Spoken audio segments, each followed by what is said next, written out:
Veronica with Nurturing Connections Homeschool, where I share planners, resources, tips, and encouragement to help you connect with what matters most.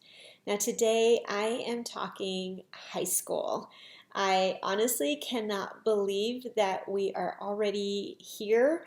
We started homeschooling back when my son was 4 years old. It was just a little bitty preschool curriculum that my neighbor shared with me.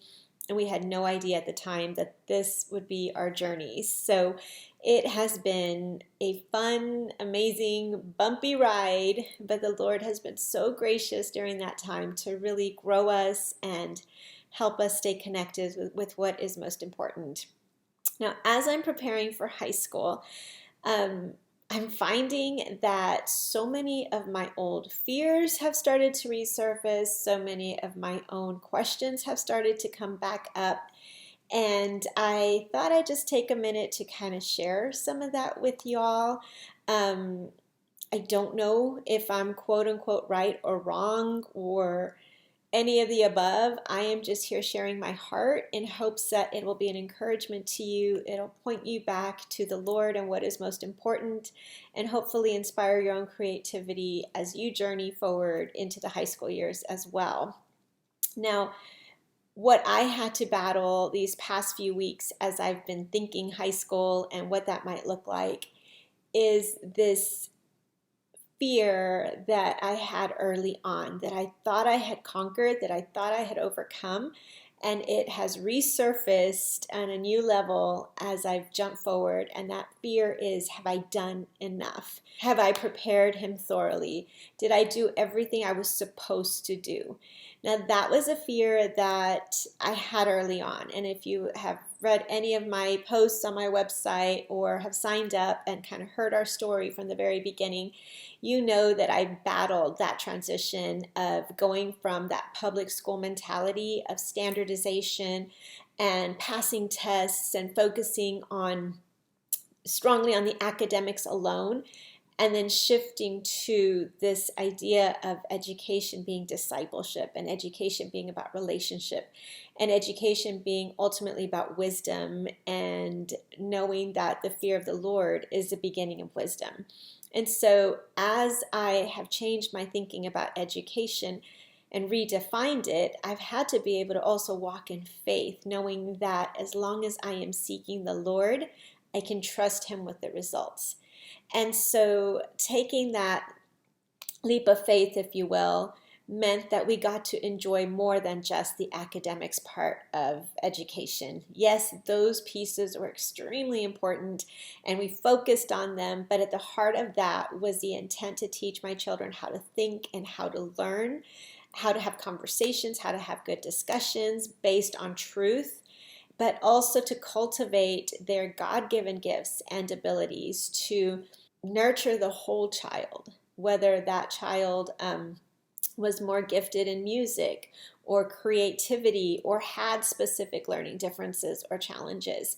And so shifting through all that and identifying what is most important has been quite the journey, but it led to so much freedom, so much joy, so many opportunities that I would have missed if I had just continued on the path I was on. Now, we've had a great run, and now that we are entering high school, those questions have come up again. Have I done enough? Are they going to be prepared for the real world, quote unquote? And I've had to really take that to prayer again and just reevaluate where we started, where we hope to be, and where we're headed in order to make sense of those questions and find that peace in knowing that the Lord is ultimately in control, and I am just called to be faithful with each and every day with what he gives me and to trust him with the results. And so I stepped back a few steps. I went back to my bucket planner. This was actually my means to be able to stay focused on what was most important when I constantly felt distracted or felt like I wasn't doing enough, or FOMO, the fear of missing out. I need to be doing that curriculum and this curriculum. This helped ground me and get me back to what I identified was most important, and that was ultimately discipleship And again, loving God, loving others, and loving learning. And so it was that yearly reminder that anytime I strayed off and things started to get really, really tense in our homeschool, or we were focusing on the wrong things, it helped bring me back to what was most important. So I established our goals early on.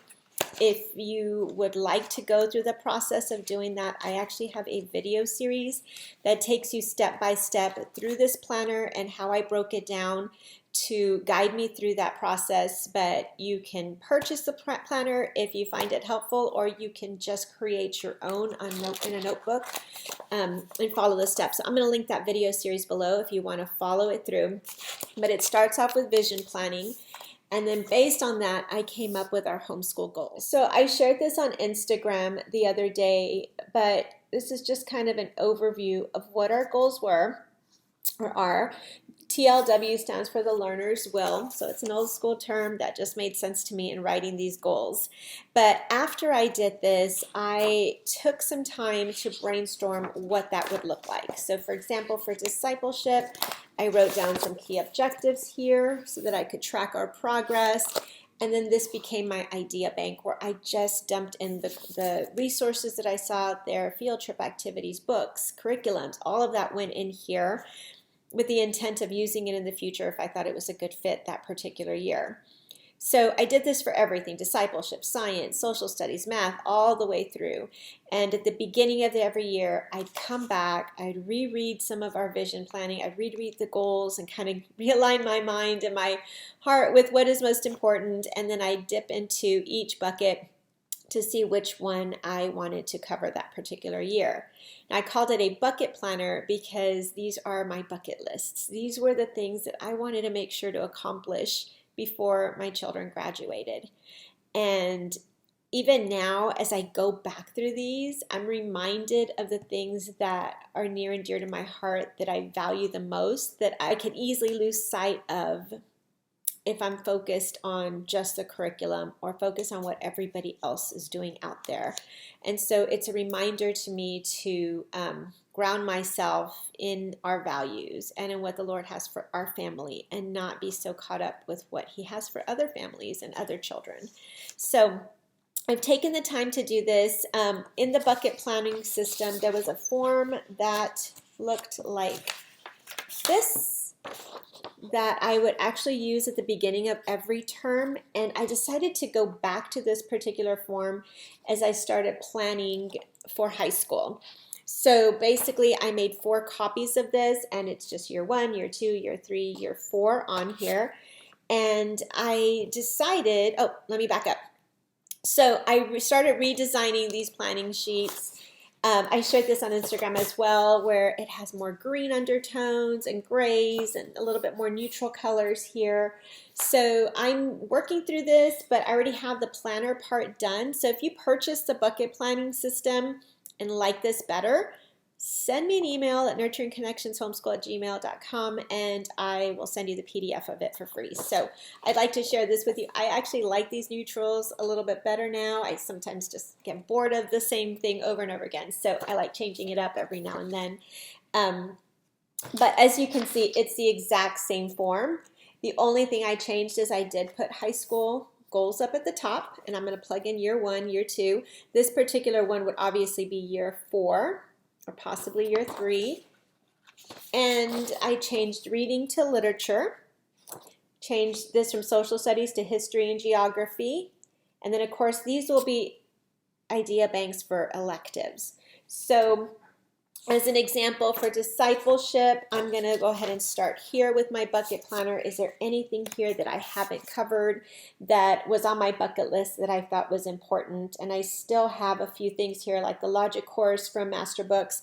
So that will be plugged in here in this specific idea bank. So I'm basically taking what's left here to make sure I target it all in these 4 years of high school as the goals that I've set. So I have that logic course, for example. For discipleship, I really want to get my son in the Word of God as much as possible, so I am going to look at some other resources for that.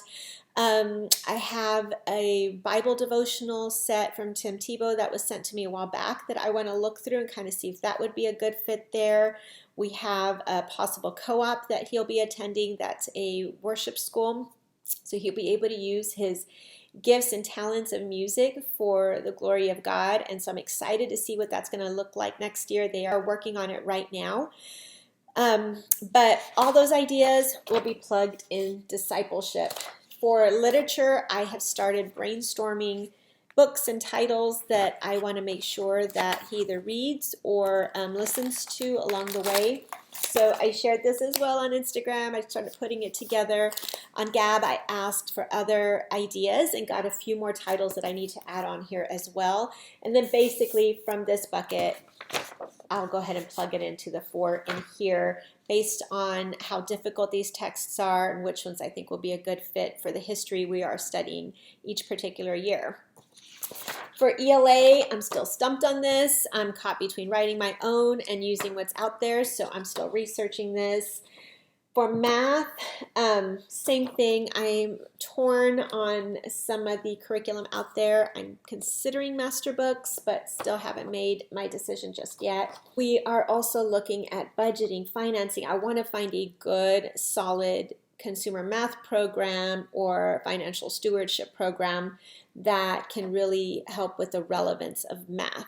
I know some children, their goal is to use high-level math for a career that uses high-level math. That isn't necessarily my children, but I want to make sure they know how to use math in the real world with budgeting, with investing, and so forth. I feel like that would be more relevant to their journeys and their lives than something like calculus that won't be necessary for their particular path and may lead to them not understanding the relevance of math and taxes and so forth. So I want them to understand real world math. But again, if another child showed interest in higher level math as well, then I would reconsider it for that particular child. For history, I'm leaning toward generations, world history. I really like the sample that I've seen and how it really points to that spiritual battle. It really points to history being God's story and the relevance of all of these historical events to his story and how they fit in with modern times and where we're headed. So I like that right now. I'm not 100% sure, but that's going in my bucket for now until I make a decision.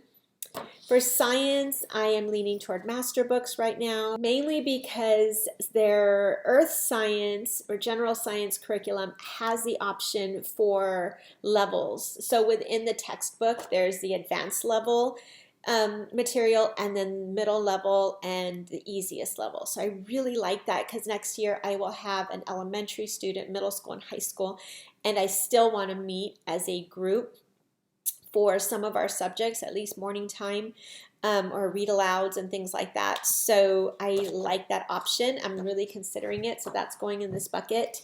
Another thing going in this bucket is possibly ACE PACES, because that's something he's familiar with, so I may supplement with some of that as well to get his credits. Right now we are doing a zoology course called God Made Animals by Generations, and it's listed as 5 through 7. But I'm really considering combining it with the ACE PACES biology. We are already doing labs. We've been doing some dissections, so I'll make sure he does a more complicated dissection next year and hopefully pull it all together for his credit there. Now, one thing I learned that I didn't know is that what he does in 8th grade can count toward high school credit. So that was new to me. And so I'm rethinking some of what I'm doing with that zoology course to start working toward that credit. I'm also looking at, he is a part of the School of Worship now, where he is working through high school level curriculum in there and music and so forth. So I am going to look at putting that here for some credits. PE Health. I looked through my health objectives here, and a lot of it I feel like I can just do without a curriculum, but I am considering ACE PACES once again just because he's familiar with it, so maybe doing both. Creative arts, we are going to just continue with God and the history of art. I feel like that would be a great fit for this. Life skills, we're looking at time management. We might include the foreign languages in there as well. So I kept my buckets very similar. I'm familiar with this system. I've been using it for these 6-7 years as I was designing this. And just putting together these 4 into my bucket planner will just help me stay on track with plugging in my ideas as I go through these next few years and just working toward those goals. Now in the bucket planner, I also had this form that broke it down by requirements, and I put an asterisk there because in our state there really aren't any specific requirements. So any requirements I give to the children, it's based on opening the doors for them in the future if they decide to go to college, if they decide to go to trade school, if they decide to open up a business. I want to make sure that I am faithful to prepare them academically, to prepare them emotionally, to prepare them spiritually, so that they will be ready for whatever the Lord has for them. And so that is my prayer right now, is that He will lead me on the right path to encourage them, to grow them in those areas of strengths that He has given them, so that they are ready when that time comes. Again, this is just a general breakdown of ideas, and as I come up with specific curriculum, starting with my bucket planner, plugging them in here, and at the end of the year, my goal is then to plug them into a high school record that looks like this. So I'm working through this document. I still haven't finalized this, but once this is final, anything I've developed and created, if you already purchased the bucket planning system, I will send it directly to you. I want you to have these pieces as well, so that when you get there, you will be just as ready and be able to dive in and continue to stay focused on what you've identified as your goals, what you believe to be most important, and helping you connect with that and not lose sight of that as you enter that home stretch at the end. So that is what I have now. If you have any specific questions, I'd love to hear from you. If you have any suggestions or advice, I'd love to hear from you as well. So please feel free to comment below. My hope is to start the conversations with others that are making their way through as well, and to hopefully exhort one another in love and encouragement as we work our way through being faithful to the calling that God has placed on our hearts. Thank you for watching. Please like and subscribe on your way out, and I will see you here next time.